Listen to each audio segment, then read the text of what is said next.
Bonjour tout le monde, bienvenue, j'espère que vous allez bien. Je vous partage une nouvelle recette gourmande pour le goûter. Alors pour cela, j'aurai avoir besoin de 2 œufs. Avec les 2 œufs, soit vous utilisez les zestes d'orange ou bien la vanille selon le choix. Avec 60 g de sucre et 60 g de fécule de maïs, la maïzena ou l'amidon. Et 250 g de beurre à température ambiante. Bien sûr, la farine de blé tamisée de bonne qualité. Je commence par râper l'orange.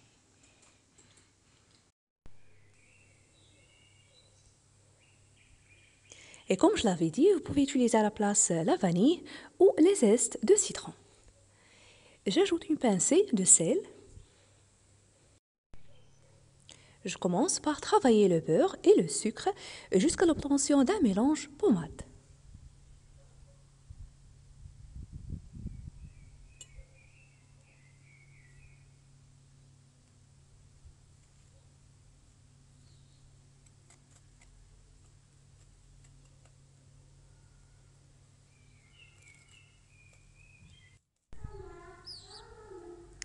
Ensuite, j'ajoute les 2 œufs avec l'amidon, la fécule de maïs ou la maïzena en continuant de mélanger.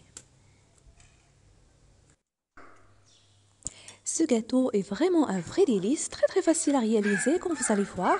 Ne contient pas ni les levures chimiques ni de l'huile végétale. Est très parfait pour le goûter avec une tasse de thé ou du café.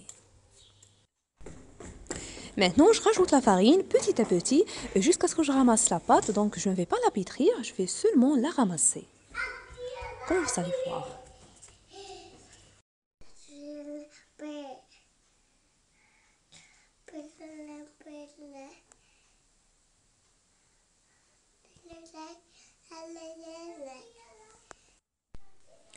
Et pour la quantité de farine que j'ai utilisée, c'est à peu près 450 g seulement. Après avoir ramassé la pâte, je la dispose sur le plan de travail. Je découpe une partie, une part. Je la laisse à la fin pour décorer le dessus du gâteau. Et voilà. Et à l'aide du rouleau à pâtisserie, j'étale la boule de pâte sur le papier cuisson.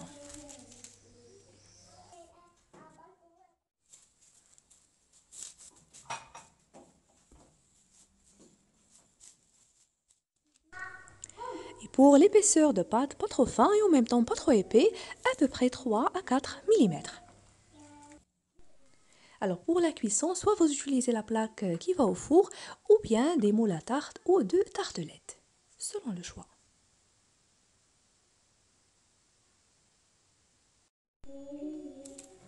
Après, je la transvase dans cette plaque qui va au four.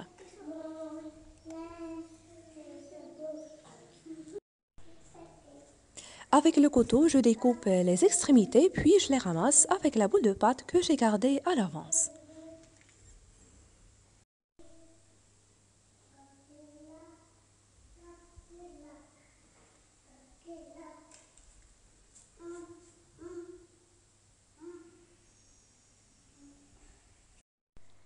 Maintenant, je verse la confiture d'abricot au-dessus. Vous pouvez bien sûr utiliser n'importe quelle confiture de votre choix. Vous pouvez aussi utiliser à la place le chocolat fondu, le chocolat à tartiner, selon ce que vous souhaitez.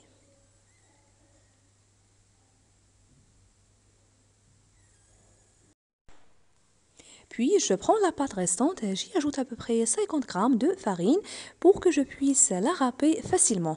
Vous, si vous ne voulez pas ajouter la farine, vous pouvez tout simplement la garder au congélateur pendant la préparation.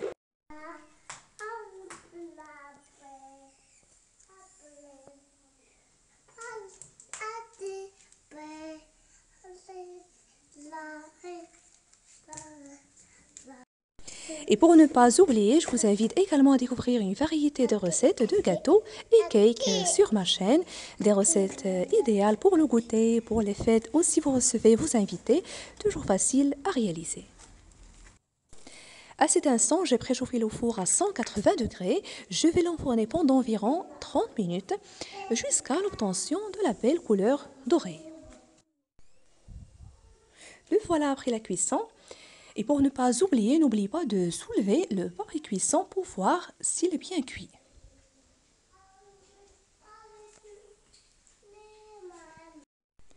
Et encore chaud, découpez le gâteau sous forme carré, triangle, rectangulaire ou des losanges, selon ce que vous aimez. Après, je badigeons le dessus avec la confiture et c'est facultatif juste pour la brillance. Alors j'espère que la recette d'aujourd'hui vous a plu. Si c'est le cas, n'oubliez pas le pouce bleu, le partage et de me laisser vos commentaires. Et si vous êtes nouveau à regarder ma vidéo, bienvenue sur ma chaîne et n'hésitez pas à vous abonner sans oublier d'activer la cloche. Je vous remercie de suivre la vidéo. Prenez soin de vous et je vous retrouve prochainement.